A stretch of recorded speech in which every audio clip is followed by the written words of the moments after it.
If you want to see a map of the system we're currently trapped in, look at your LinkedIn feed. It's a perfect mirror of our modern world, a geometry of the hub and the edge. In the center, you have the massive hubs, the 14%. These are the legacy titans of industry, energy, and capital. They have the scale, but they are suffocating under their own weight. Because they are built on a framework of reductionism, their only mechanism for survival is extraction.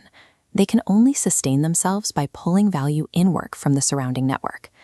Out on the periphery, you have the edge. This is the remaining 86%. Millions of specialized providers, local entrepreneurs, and pioneers. But the system is built to keep these two groups in conflict. It sets the scale of legacy titans against the agility of local innovators, creating a structure that is designed to cannibalize itself. In this environment, how are those innovators on the edge taught to engage with the center? They are instructed to disrupt. They build solutions to either extract value back from the 14% or to tear down the center so they can become the new giants. This creates a closed zero-sum loop. It is a silo of extraction where every player is forced to optimize for their own survival at the direct expense of the entire network.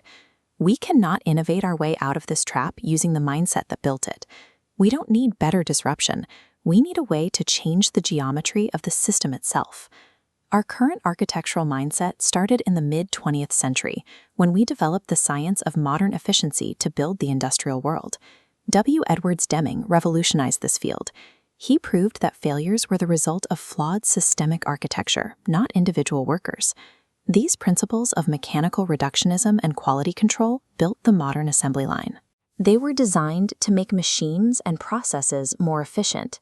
But today, applying that same focus on mechanical efficiency to 21st century automation and AI is tearing our systems apart.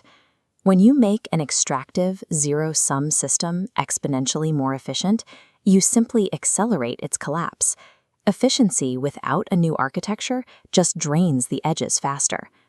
To move past this, we need to transition from the science of efficiency to the science of systemic coherence, specifically macro-systemic architecture, or MSA.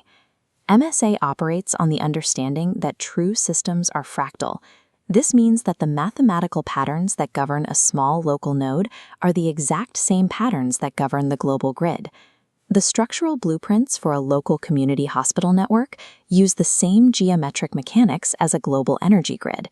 This creates the ultimate and. We don't need the edge to destroy the center. We need a framework that allows the hubs to untether their capabilities so the local edges can safely absorb and guide them.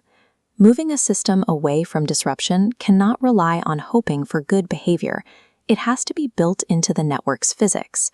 Ontological Systems Engineering applies a mathematical limit: privacy, equity, inclusion, and sovereignty. Making these the technical requirements makes extraction physically impossible. If a process violates privacy, the architecture won't provide the energy.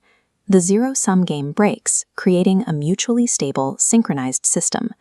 By deploying technology through these established sovereign networks, we stop threatening the existing jurisdictions of the world and instead provide the framework for them to work together. Today, the era of disruption is ending. The path forward is found by those who respect the living system and use these fractal blueprints to finally orchestrate the wholeness of the world.